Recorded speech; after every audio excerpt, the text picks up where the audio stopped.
This series was put together by the Care for Creation Committee at St. John's Lutheran Church in Sacramento. For those of you who may not be familiar with the Care for Creation Committee, our purpose is to expand the scope of understanding of our faith-based care for creation principles and practices. Our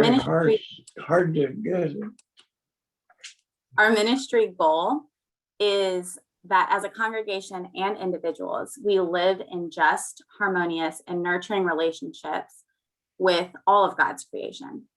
So over the next 3 Sundays, our expert speakers will share their work and insight towards today's ecological challenges and explore opportunities on a community and individual level of how we can care for God's creation. I would like to let everyone know that this series is dedicated to the memory and legacy of Peter Brostrom, a longtime member of St. John's. He was a faithful and active steward who took deep delight in caring for God's creation. I ask you to please join me in a moment of silence as we remember him.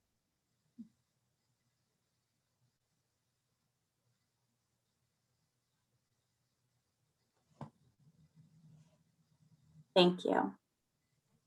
Now, before we get started, I would like everyone to know that this entire series is going to be recorded so that others can view it at a later time. We've had a few requests for that, so we want to give everyone the opportunity for you guys to share this with other people, but for them to also watch later. So with that, we do ask that the cameras and mics be turned off unless you're sharing or part of the discussion, but please feel free to use that raise hand button or enter things into the chat. And we will have time at the end, once Lisa's done, to have some open discussion. So during that discussion time, please feel free to turn your cameras back on and unmute yourself for that interaction. So with that, I'm going to hand it over to a fellow Care for Creation member, Elizabeth Huber, to introduce our speaker. Good morning, everyone. I'm honored to introduce one of the leading experts on religion and ecology, Dr. Lisa Dahill. Growing up in Costa Mesa, California during the 1970s drought, Dahill learned to love water with a passion and to take in rain as a miracle of God. At an early age, her parents shared their passion for camping, which included a 6-week trip to Alaska at the age of 10 via Cessna. They camped in remote places across the state and also British Columbia and into the Yukon. Dahill learned to bike everywhere from her mom, who biked on all errands. When she moved to her home in Thousand Oaks, her neighbors even thought she was from another country, since obviously most Americans, and especially Southern Californians, do not choose their bike as their regular mode of transportation. Dahill's love for all things outdoors and preserving God's gifts of nature was solidified while on sabbatical from her faculty position at Trinity Lutheran Seminary in Columbus, Ohio. She spent Advent 2011 at Holden Village, finding her faith and heart stretching way out into the wild. Dahill eventually returned to her California roots, joining the faculty of Cal Lutheran in the fall of 2015. Here she has been working on projects involving outdoor worship and spiritual practices, along with mobilizing Lutheran and Christian resources to address the ecological urgency of our time. Dahill is also an accomplished author, editor, and translator of more than a dozen books and papers, including her most recent project as co-editor on the book, Reformation, Grace and Hope for a Planet in Peril. On behalf of St. John's Lutheran Church and the Care for Creation Committee, ladies and gentlemen, I give you Dr. Lisa Dahill. Thank you, Elizabeth. What a kind introduction. And I'm honored to be with all of you as you kick off this great series on care of creation, love of creation, immersion in the natural world, and how shall we live, right? What is our vocation as Lutherans and as Christians toward and in this amazing creation, this amazing, fragile, beleaguered creation God made, of which we are a part. So today I'm wanting to sort of condense a lot of material into what I hope will fit into our time, and then we'll have time for conversation and questions. And so I'm going to begin with a video clip. And this is a film trailer. It's just 2 minutes long or so. And the film came out in 2014. So it's not recent, but as you'll see, it's still very timely. So this film kind of starts us off with a bang. And so, you know, like put on your seatbelt, hold on to your hat, whatever, like it's meant to be edgy. So we're going to start with the edginess of the question, and then we're going to pull back and look at we're going to look at the Bible, look at Lutheran tradition, look at what does all of this, what does our faith tell us and teach us, and how does it invite us into these questions? So let me just share my screen, and we're gonna watch the video, which is right. Oh, hang on, wait, sorry. I previewed the video and I forgot to send it back to the beginning. This is what happens when you try to be super organized, right? All right, I gotta send it back to the beginning. You just heard Martin Luther King's voice, so that's a little teaser, a little oral teaser. Okay, so here we go. Okay.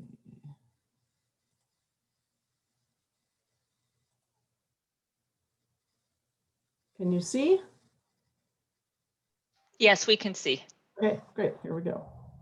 All of the big social movements have had people in the streets. We as a people will get to the promised land. All of us must stand up together.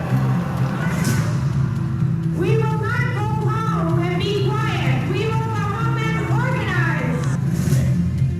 In our past, masses of people have taken the wheel of history and turned it. We have a responsibility to rise to our historical moment. This is the singular issue of our time that will determine how we live, where we live, and if we live. The scientific warnings keep intensifying, yet there has been no effective political response. The tipping points that we face are a catastrophic shift that threatens everything we love, and it happens like that. Each day of inaction, of business as usual, puts us closer and closer on this crash course. Climate disruption is a social justice issue. Who gets hit first and worst? Every time. What my country is going through as a result of this climate event is madness. This is not just about the environment. It's about the community. It's about jobs. It's about justice. This is not a green issue. This is an all of us issue. This is going to have to be the fight of our lives. It's communities of people coming together that will solve this. The most fateful battle in human history, we will fight it together.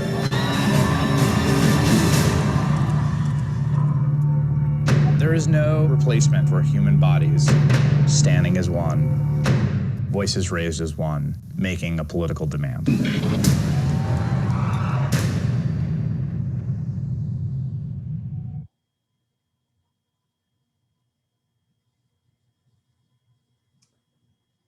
Okay, we breathe. So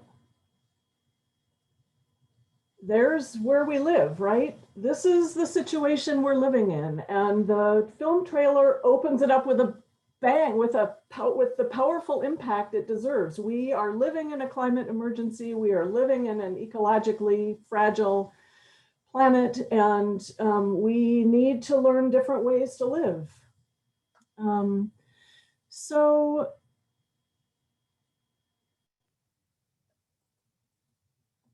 Paradise Lost and the Life of the World is the title I sort of came up with more recently than what I maybe gave you. And it's trying to use biblical language to name where we live, right? So the film trailer is taking us into those images at the bottom of the screen.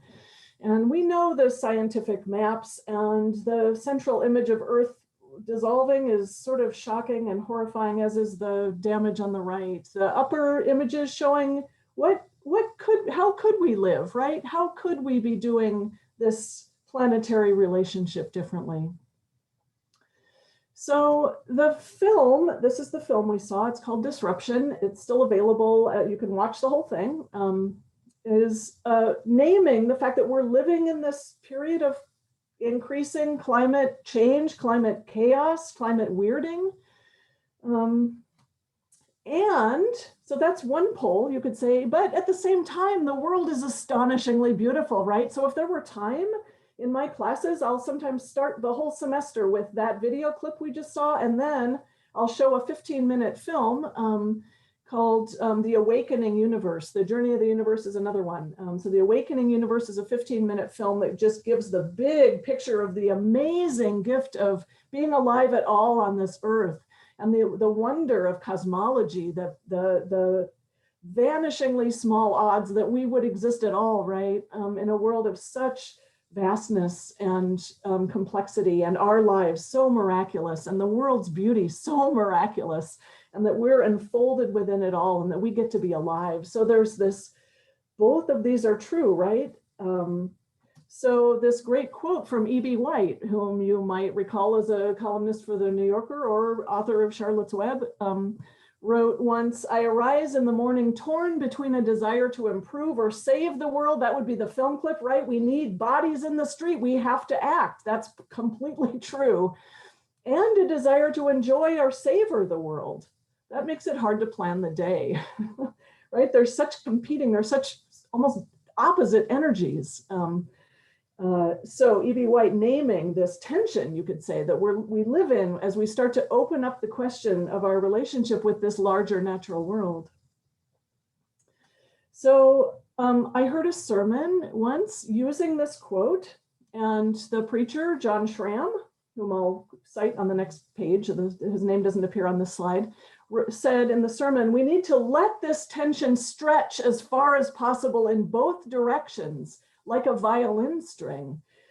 So this tension between wanting to save the world and wanting to savor the world, and that we need both, and that they stretch us as far as possible in both directions at the same time, like a violin string. A violin that doesn't work, right? Unless it's stretched as far as possible, maybe not as far as possible, but as far as it can hold, right? In both directions, it won't make music otherwise. And so you can see the vibration happening only as the strings are stretched, right? So too, Schramm says, we need to let ourselves be pulled in both directions simultaneously, like a violin string. And our vocation as Christians is to learn to play that violin, which is this marvelous image of how can we hold together both the pain of the world and the beauty of the world at the same time in our bodies, and our hearts, and let ourselves be stretched in both directions simultaneously, and then to learn to play that violin. That is the image of our vocation. It's very Lutheran, right? This both and image of the Christian life. And of course, the musical image as well is very Lutheran. Gustavo Dudamel there on the bottom right photo from the LA Philharmonic. And of course, he loves to teach children to play. Without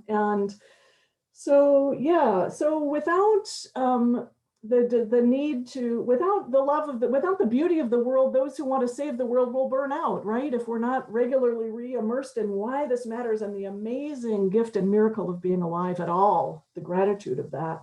And simultaneously, if we only stay in the gratitude and the beauty, and we forget the fact that the world is endangered and needs our voices on the line, right? Our bodies on the line, if we forget that side because it's so depressing, we're not able to live our vocation either, because the world does need us and our voices. So but without burning out, right? So how do we hold both of those and learn to play that violin, this marvelous Lutheran image? In this, communal sort of exuberant image of what the vocation to attend to these questions might look like and feel like. So I love that image and metaphor. And I'm going to try to hold both of those poles today. So we're going to, we've looked at this video clip about the impact of climate change on the most vulnerable humans on Earth.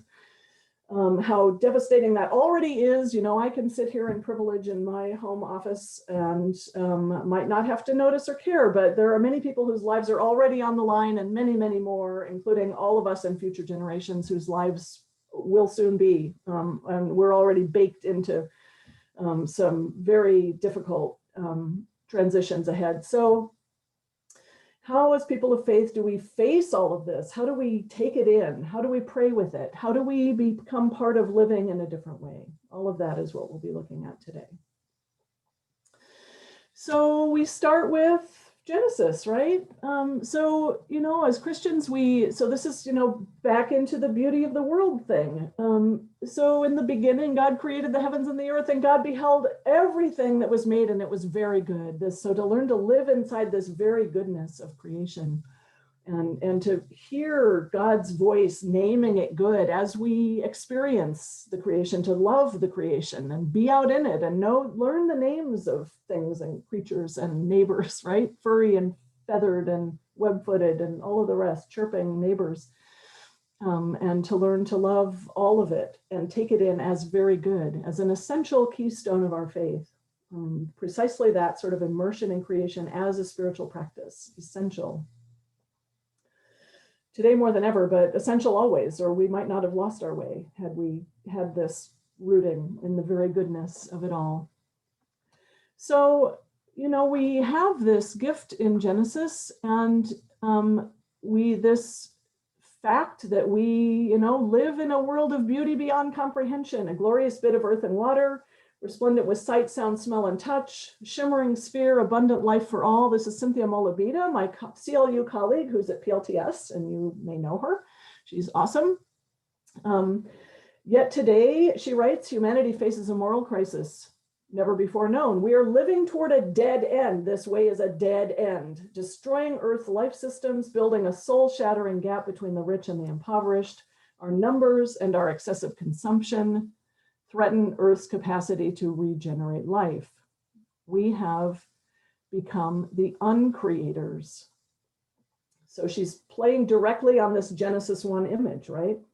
God is the creator whose word gives rise to more and more and more life every day, which was actually biologically true up until the point within the last 200 years when our excessive numbers and excessive consumption began to unravel it all, especially in the last 50 years.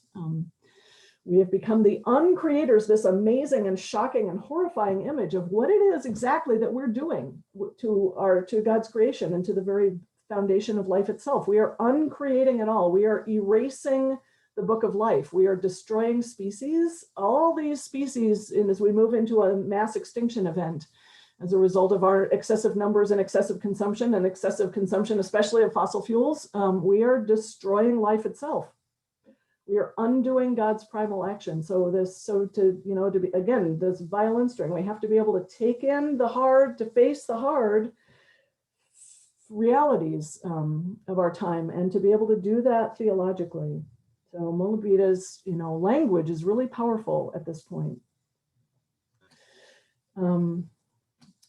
So Larry Rasmussen, another Lutheran ethicist, our present way of life exceeds the recharge rate of Earth, from his book, Earth Honoring Faith. So these images are shocking, and they're images that we don't see all around us all the time. We, export this stuff to other countries and other people, or we choose not to look. But the very real effects of our consumption, our economy, our stuff, our choices, has these devastating effects on every ecosystem on Earth and humans who live there. If you can see in the top right picture, these are human impacts as well. Always, we're animals. We're biologically completely interwoven with everything else.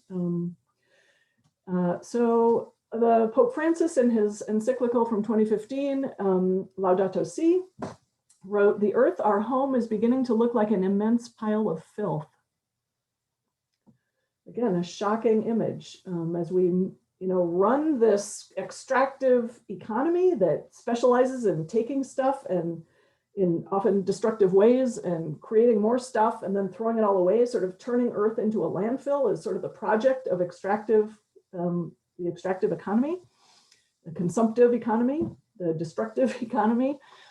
So that's what we're doing. That's what our way of life is doing. And we have to learn, it will stop because it can't go on. And the question is, can we stop it and turn it before we stop too, along with it?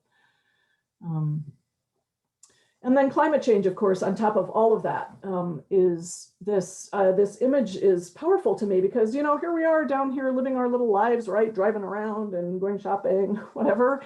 Meanwhile, this huge wave is looming and cresting and will be crashing over us.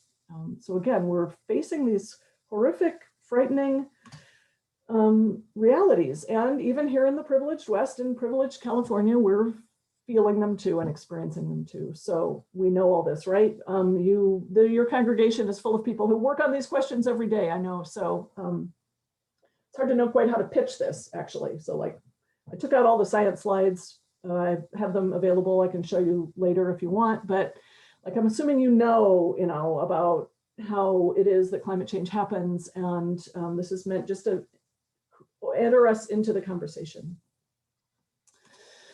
And yet, it can feel like the church is not kind of living there, not always sort of taking account of these questions, not, empowering us to face them directly. Not your congregation, of course, but our society as a whole, church as a whole, Christianity is not, necessarily as a whole, the ones who are like on fire with we have to change and repent and create a whole new economy. We may talk the talk sometimes, but we're not making the change as quickly as we need to as churches, as global Christians. So let alone as individuals. And part of that, there's lots of reasons for that, and we can talk about that. I have a whole section called Can We Talk that we won't have time for today, but we can get to some of that material about how do we have conversations about difficult questions? Why psychologically, is it understandably so hard for us to face these questions, to make the big changes we need? And yet churches have so much to contribute on these questions. So really just important to notice that. Scientists agree in the last 5 to 10 years, possibly less, some people say, we now have all the technology we need to reverse course fully. We can do it tomorrow. We can start, like this would not be easy, right? But we have what we need to make the changes we need now. And what we lack, of course, is this sense of shared vision, will, ethical framework, profound desire, sense of call or vocation, motivation to do so, right? To create the political will to make huge changes. How hard is that in our polarized society and with so many other global needs on the table and so many forces sort of fighting for their own power? So really, this is tough stuff. And yet, such matters of building a shared vision, will, ethics, discernment, and vocation in the world, this is precisely what religion does, right? It creates a worldview. It creates a sense of vocation. And what religious congregations, schools, leaders, laity, clergy, uniquely positioned to contribute. Like, this is our piece. This is our piece. We don't, church itself, church members may be involved also in creating the technology and in doing all the work that needs to be done in all kinds of ways, right? We need everyone's vocation on the table. But we also need church to do its part of creating a vision of what it means to be Christian, what it means to live in a new way on this earth God gave us. And that's the piece that, again, Christians as a whole aren't quite there, you could say. So what would it mean to live a Christian life in a new way on earth? Okay, so back to Genesis 1, right? So how could our lives embody and make possible Sabbath reality for all creation? Or what if Christians lived as if we truly believed that God made the world good? How would again, it's a very simple question. It's a very simple, right? We all know Genesis 1, but what would it look like if we actually lived as if we believed it? That the kind of God this is we worship is one who creates and creates and creates more and more and more diversity and abundance. And that's in whose image we are created. And who wants Sabbath fullness for everyone, all creatures. How would we live if we really believed that? How would we live ourselves? And stepping out of the rat race and out of the other forms of worship that characterize our economy and our lives, and create something different? What would that look like? it's a very simple question, but it's a really important question. So the biblical story gives us language from Genesis 1, but then the story continues, right? So Genesis 2, the second creation story. Now we're in the garden. And Pope Francis, the quote on the right, again from Laudato Si, writes, "We have forgotten that we ourselves are dust of the earth." This is Genesis 2:7. "Our very bodies are made up of earth's elements. We breathe its air, and we receive life and refreshment from her waters." So we're made of earth, we are earth. And so this image, the Hebrew word on the left, Adamah, you may know this, but it's powerful to be reminded of. So the Hebrew word Adamah means earth. And you can see in it also the word Adam, right? Adam is made from Adamah. So Genesis 2:7, when it says that God made the human being Adam, which at that point was not sexually distinguished. So it's just and the word Adam, it's not a name at that point. It's just the word human being. The word human being in Hebrew is Adam.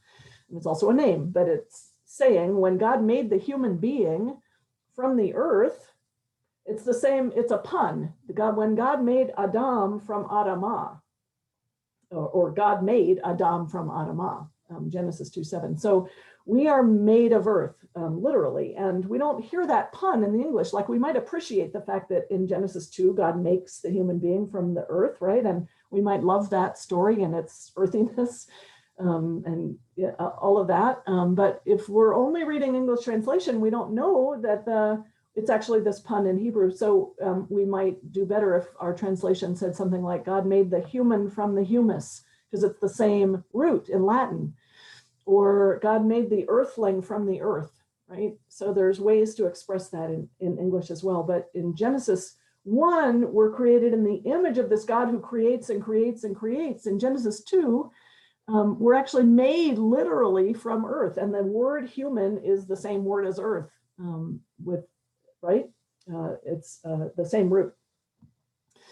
And the vocation of the human is to serve and protect the earth. It's sometimes translated till and keep, as if agricultural tilling were the point from the beginning, but it's in the Hebrew, it's actually meaning to protect and to serve and to protect or care for. The earth, that's our vocation, to serve the earth itself, which again, how far have we strayed from that original sense of being so rooted in the literal soil, in our literal relationship with all these other creatures we're biologically inseparable from.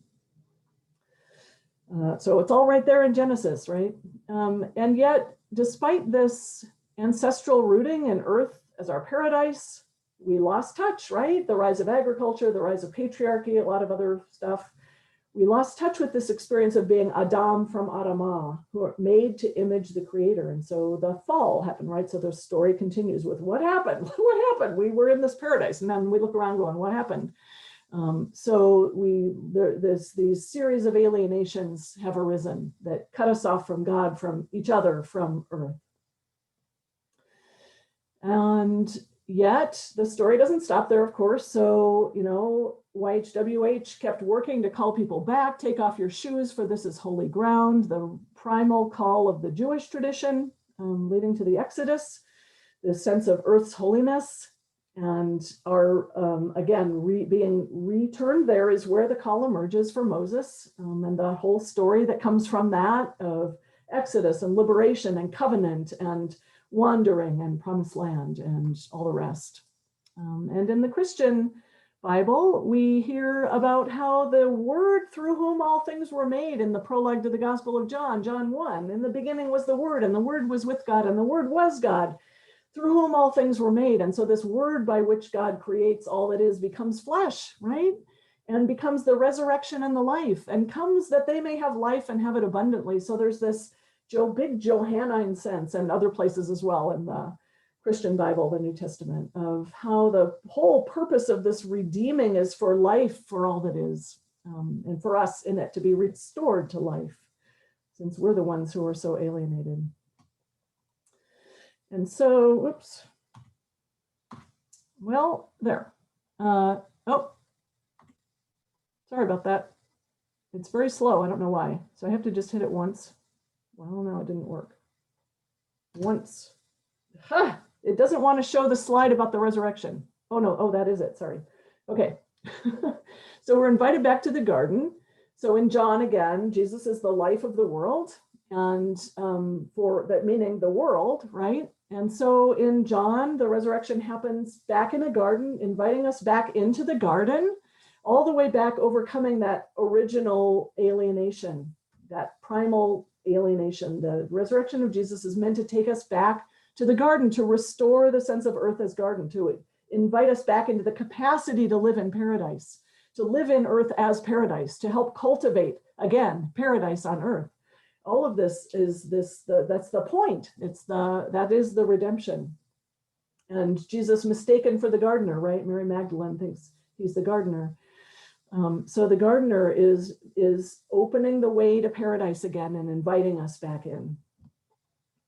So how can we tell the Christian story in a way that does not play into the alienations that we as Christians are responsible for the course that the global economy largely has taken. We've been the dominant force on earth. So we need a new Christian story, a very biblical Christian story to invite ourselves and each other back into, and to learn again to cultivate fullness of life as Christian vocation. So tending all earth as God's garden, as our vocation. So I just gathered images, right, of what does Christian vocation look like if it's meant as a reconnecting and restoration of the original paradise for everyone, in which all kinds of species are allowed to grow and live, right? And there's enough for all the humans. And how can we live in such a way that there is enough for the humans and that we're not wrecking the planet in the process?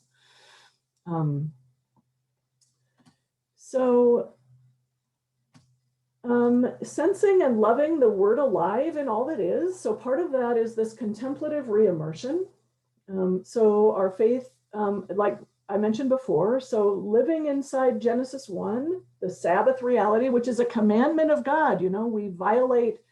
It's funny, I used to think it not really funny, but odd, when I taught for 10 years at Trinity Lutheran Seminary, and I've been ordained a lot longer than that, so I hang around clergy a lot, and but especially I noticed it at the seminary, well, also among clergy. There's this kind of hyperkinetic, like super busy, I'm so needed, I'm so tired, I'm so stressed, I'm so exhausted, I can't ever take a day off. And it's like you would never hear clergy boasting that they've murdered someone, right? Or, broken other commandments. So why do we kind of trivialize and refuse to let the Sabbath commandment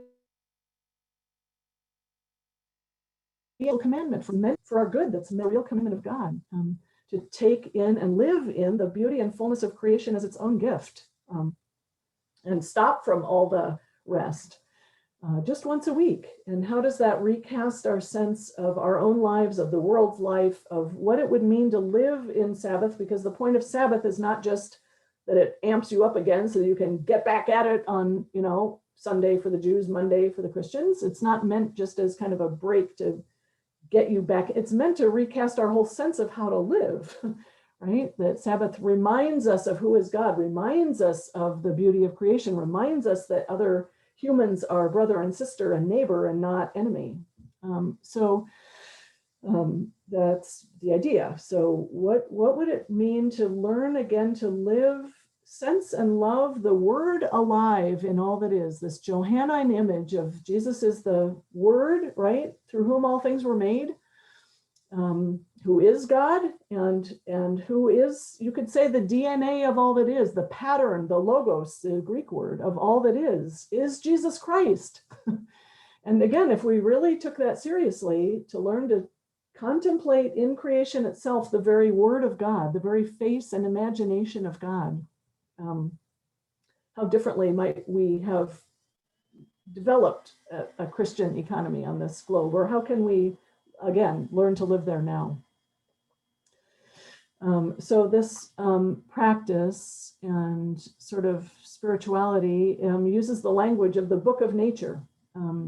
which is God's own imagine. Like, who dreamed this up? Who dreamed all this up? Right? All these creatures that we're erasing, these coral reefs that are, bleaching and dying. All of this, and the tiniest little creatures that live there. And when divers go down, they're often just blown away to see for the first time the magnificence and the delicacy and the complexity of coral reef, just every square inch. And people similarly, when they dig in the soil and begin to study soil science, are blown away by the vast numbers of creatures in every square inch of soil. Like, the earth is just full of life, and so many losses from our consumptive economy. So we are erasing the book of nature, you could say. So how do we learn to re-immerse in this book of nature? God is the author of the book of nature, right? It's a metaphor of looking at creation as God is the author of this. Just as God is the author of scripture, God is the author of nature. And this is this language from the early church that we've sort of lost touch with. God is author of both books, and they're the same author, and it's the same book in a way, right?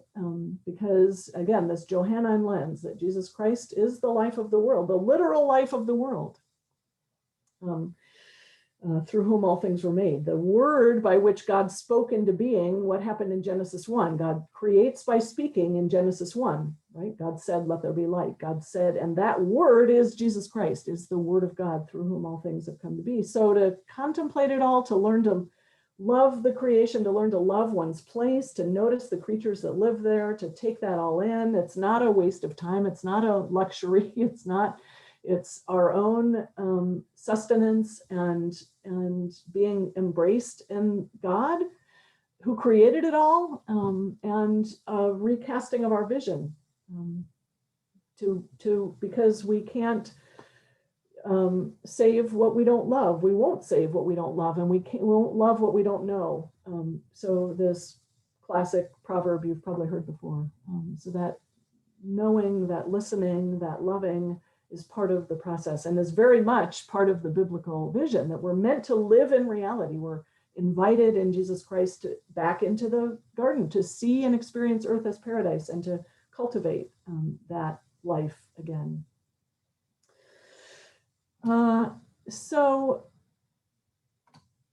And it's just more fun to be church outdoors. So part of my own work has to do with this question of how do we enact or invite people into this vision, as I've been saying, and the part of that has to do with how do we worship. So in the pandemic, we've been invited outdoors by necessity. And I don't know, I forgot to ask this of Holly and Elizabeth when we talked the other day, but I don't know whether your congregation has been practicing outdoor worship or what your experience has been with that. But I have this passion for getting us all outdoors as much as possible, for returning the practice of baptism to local waters, for instance. Jesus was baptized in the River Jordan, and the practice of Christian baptism for the first few centuries of the church was in the local river. And then we moved it indoors when there became so many new Christians when the empire became Christian, and Christianity changed in a lot of ways. And one of those was moving everything indoors, and baptism into just a little pool, into a little bowl eventually. And we lose then the big connection of baptism into the very life, the literal life of the world. So Lutherans as sacramental Christians are very much about the literal, the physical, the material, right? Luther loved the carnal even dimension of sacramental life, of human life. And so our biological connection, our baptismal connection to the larger life of the world is a Lutheran imperative as well. So how can our sacramental practice, our worship practice itself, not just symbolically re-inscribe this idea that there's holy space and there's holy water and there's holy things that happen, and then you go back out into the noisy, honking, polluted, disgusting, or whatever, right? Or beleaguered, needy world and vocation. But what would happen if it were all God's world, and worship itself could take place and did take place in the larger sanctuary that is the natural world itself, which includes humans. So that can be street church, right? Doesn't have to just be in wilderness, so-called wilderness areas, but the larger life of the world as holy ground. So again, and it's harder. It's a lot easier to just worship indoors. So it's a lot harder to move everything out or move anything out. So what might that mean? I don't know in any given place, but it's an important question. And how, yeah, along with the rest of our sense of Christian vocation moving out into the world itself.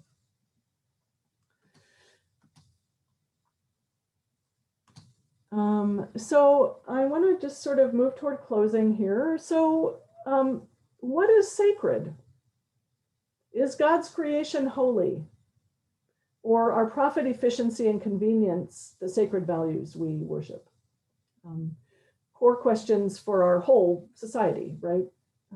What are we doing with this economy? What are we doing with our way of being human?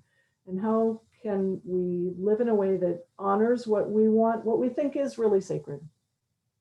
And again, going back to commandments, going back to Genesis 1, to live in reality, to live in God's reality. That's the Christian life. So how then shall we live? What does this mean, right? So there's this quote from Pope Francis, again from Laudato Si: all Christians need an ecological conversion. This is the Pope. He's not saying everybody needs to be Catholic or something, but all Christians, and he addresses Laudato Si to everyone, not just Christians. So in other places he's talking about, he's addressing all people. But here he's using Christian language. So an ecological conversion whereby the effects of our encounter with Jesus Christ become evident in our relationship with the world around us. And the Eco-Reformation book. And if you don't know it, maybe you'll want to look at it. We think it's a great volume. It's got chapters from 16 different Lutherans, looking at everything from congregational life to sacraments, to the Bible, to theology, to Joseph Sittler and Dietrich Bonhoeffer. So it's just, but the bigger question, how shall we live, right? So this idea that eco-reformation is what God is calling us to now. Luther accomplished a powerful reformation in his time, but this ecological conversion or eco-reformation that many authors, not just those mentioned here, many different people today are calling us to, this broader ecological conversion. What would it mean to live in the reality God made, and to see that and cherish it and live accordingly, which changes everything we do. So that leads into this question of, so then what would it mean to be apostles of the life of the world? So we're called to be apostles, right? And Jesus is the life of the world, to be an apostle of the life of the world. So just these last, few images of examples of how can we live? And you may have lots of other examples and ideas. So that's where we are. And I have a final prayer. It's more of a Lenten prayer, even though this material suits itself nicely for Easter with the Johannine garden imagery and this sense of being an apostle, right? That's a post-Easter image. But this prayer reminds us that we're still living. We're not, we still need to confess and repent as well. So this prayer from the early church, St. Basil of Caesarea, is a powerful way to pray. The earth is the Lord's. It's not ours, right? And this prayer, O God, enlarge within us the sense of communion with all living things, our siblings, the animals, to whom thou hast given the earth as their home in common with us. And we might add plants and microbes as well, right? We remember with shame that in the past we have exercised our high human dominion with ruthless cruelty, so that the voice of the earth, which should have gone up to thee in song, has been a groan of travail. May we realize that they live not for us alone, but for themselves and for thee, and that they love the sweetness of life. Amen. Thank you, Dr. Dahill. At this time, I want to invite everybody to turn their videos back on, and we're gonna. You have two ways to ask questions to our guest here today. You can raise your hand, turn off your mic, and join in the chat, or you can literally go into the chat and type in your question. If you're having technical difficulties and it's easier to type it in the chat. And we'll definitely acknowledge you and read those questions to Dr. Dahill. Dr. Dahill, thank you so much for being part of kicking off our speaker series this season. You'll be happy to know that we have had church in the local parks. We've had our parking lot services. So I'm sure Pastor Frank will share more on that. But yes, we have been out in God's creation celebrating as Lutherans. Yeah. With that, I open it up to anyone who has questions. And remember, turn on your mic, excuse me, if you have a question. Dr. Dahill, Lisa, this is Frank, and I'm just wondering, are you aware of within the kind of the great expanse, beautiful expanse of Christianity, you know, there's a lot of opportunity for different conversations, and I'm just wondering within our country, are you finding that there are pathways between, for example, mainline Protestants, evangelical Christians, American Roman Catholics? Are people working those relationships so that we can have a kind of this opportunity for a reframing and understanding? I'm wondering about that. Yeah, great question. Yeah, so there's people in all Christian communities, as far as I know, who are working on these questions. And so the evangelical one, or there's probably several. One is called, I think is called Blessed Earth. Another is coming out of and that might be the same. I can Google that over here on my other. I'm sitting here by my desktop, so I think is the name of it. And that group has done a lot in the, yes, Blessed Earth, in the evangelical community around these questions. And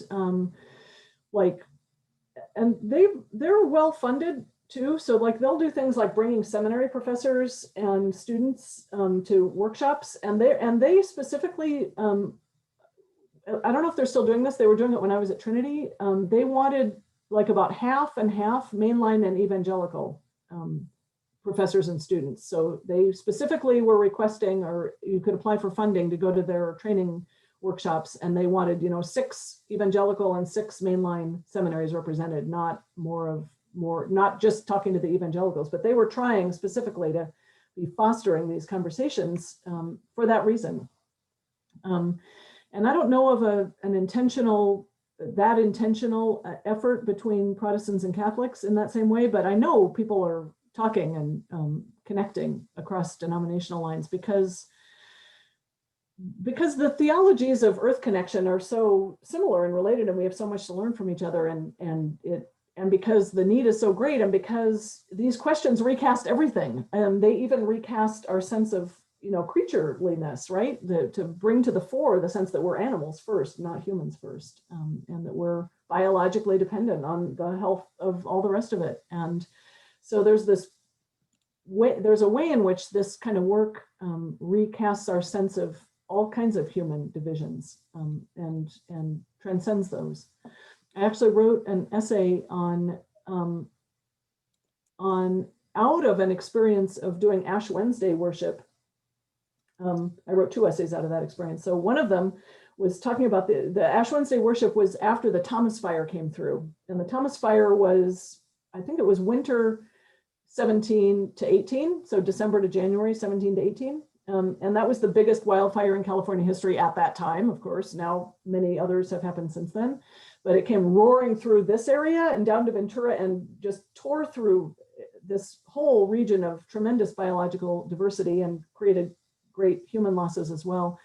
And the fire wasn't out until like late January. It was the Santa Ana winds that year just continued and continued. They just could not get this fire out. And you know about that experience in your area. And that 2 weeks or so, 3 weeks maybe after the fire was out was Ash Wednesday, mid-February. And we gathered in the ashes of the Thomas Fire and we inscribed the charred bodies of plants and animals onto each other's foreheads, right? named in lament our contributions through our devastating consumptive global economy to the climate change that was fueling this fire, as well as just grieving all of that, right? And this service was Christian, but it was also, there was a Chumash elder there who also helped lead the service, and there was a Shinto priest as well. And it was, so one essay I wrote was talking about the experience of praying Ash Wednesday in the ashes of the Thomas fire, and reflecting on that. And another was about how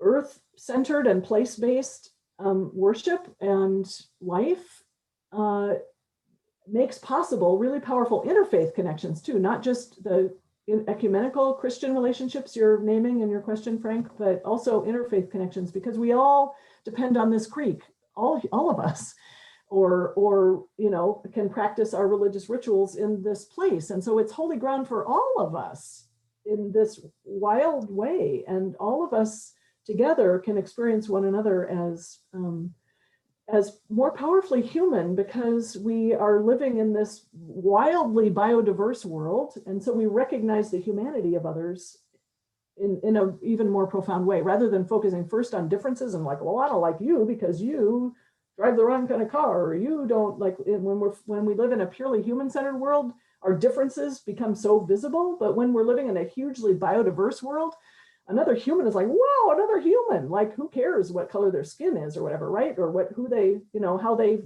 talk about their religious practices. So this big interspecies, my scholarly work is on Bonhoeffer and interspecies relationships right now. I'm going on sabbatical this next year. I'll be working on these questions in relation to Bonhoeffer and interspecies. So that kind of stuff allows us to experience each other's humanity across divisions really powerfully. Trivializes the differences. So yeah, your question is really important. So oh, go ahead, sorry. Yeah, no. We have a couple people have questions. So Karen Ross, I think, has a question, and then we also have some comments I'll be reading to you, questions to you as well. Thank so you. Karen, you have the floor. This is a segue to what Pastor Frank talked about, but I'm thinking about the newest surveys that show a majority of the population that is unchurched and not associated with any religion. And this is probably a question for you as much as it is for Elizabeth. I'd love to get her viewpoint. We work in the public policy arena, and many of my colleagues are passionate about species and care of the earth and being in nature, and will tell me their religion is nature and being with nature. And yet I can't walk in and talk to them about necessarily in a policy arena. My faith is what brings me to the work that I do. My faith happens to be through organized religion. And I think that there's tremendous opportunity at a time when so many are unchurched, that this could be the way how we live as Christians, our values, how that stems into how every decision and how we live our daily life aligns very well to the work that they do in public policy, and could be an exciting opportunity. Not that I think everybody should be a member of our church, but our church is pretty special. And I just think it's an interesting thing to think about at this time and place where we see numbers being unchurched or not having that sense of religion, and going back to the very beginning of what God did for us. Yeah, amen. Well said. You said it. Yeah, and there's a community called the Wild Church Network that it's sort of like it's made up of communities. It's a network of communities, and those are churches that worship primarily or only outdoors, really only outdoors. And people will often say in that network, like, we get people coming to us who would never set foot in a church because their religion is nature. That's what they'll say. But nevertheless, maybe they have some Christian roots, or they want some bigger sense of community, or they find, they want ritual or symbol or whatever, and so they find their way into these wild churches, and it works. And the Wild Church Network includes congregations that are super liturgical, that are doing the whole Book of Common Prayer thing outdoors, or ELW or whatever, to other ones that are fully interfaith, or I don't know, non-theistic. Probably there's probably some of those too. So it's kind of it's a broad network, but but what you're naming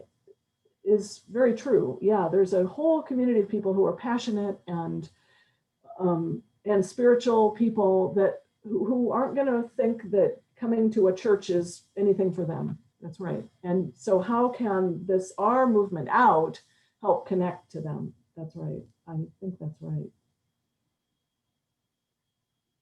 Something along those lines. Yeah. It is a challenge. My to answer your question, Karen, is many of you may not know, but we have 76 thermal power plants in California, and my team oversees the compliance of state and federal laws on those facilities. And one of our goals as we move toward a 100% clean future in California is looking at cradle to cradle ways of, returning the land to the way it was prior.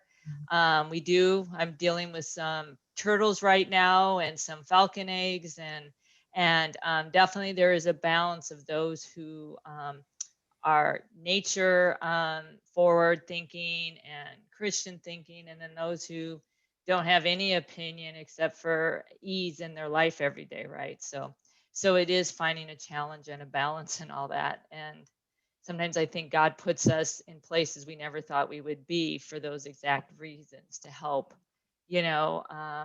bring that collaboration and kind of guide people. So time will tell what will happen in California if we get to 100% in the next 25 years. I want to share a few comments that people have had from your wonderful presentation today, and that we have some members here that reflected on their time at Land Park, which is one of the places we had worship, and it really helped them set their focus and feeling and their connectedness to God and the many blessings of his creation. And so hearing you speak, it reminded them we need to do more of that as a congregation. Bonnie shared that, yes, she finds it essential to spend more time outside in nature, and that research even shows that when we as humans are healthier, when we actually spend more time in green spaces. And then one more, we'd love for you to follow up on some of these comments, Dr. Dahill.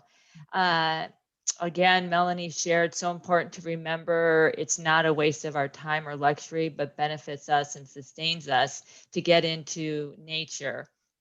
And she hears it also in her professional career. Faith is many people's earth, right? And then Mark Carlson says, what an inspiring way to start the series. At our house, we have squirrels and blue jays and a dog we love to babysit and listen. And also, he's a fan of Dr. Matthew Sleeth of the Blessed Earth. And he's been very happy meeting Republican members and others at the state capitol who have conservative evangelical values that but they are willing to pull up their sleeves and sign books, and with issues maybe a little polarized, they still try to find ways to work in even evangelical communities. So yes, I could go on and on, but I don't know if you want to reemphasize some of your points or comment on some of these great comments. Pastor Frank brought up the balance and understanding of an economy from a broader perspective with the theology of getting back to nature. That's a great one. So it's all yours again, Dr. Dahill. Yeah, and I'm aware that time is about up, but thank you for the fantastic comments and glimpses of your own experience and what resonates and all of that, and how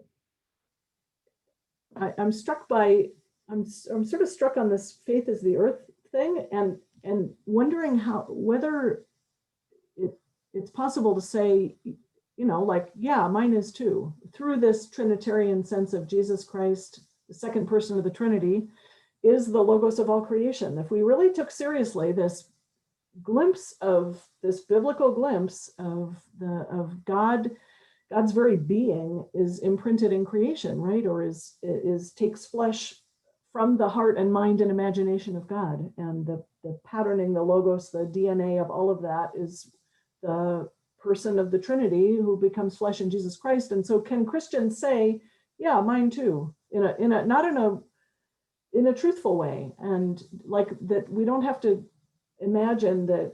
Not that I'm hearing those of you who have colleagues who say that as seeing that that's somehow wrong or something. It's just, but can we share, can we claim that? Can we name that too? And for so long, Christians have had this antagonistic relationship with, or like I remember in seminary being taught that pantheism was like the core evil, is like the primal, is like the cartoon version of evil. It's so evil that nothing is eviler, kind of, which pantheism means all things are God, and all things are holy, all things should be worshipped.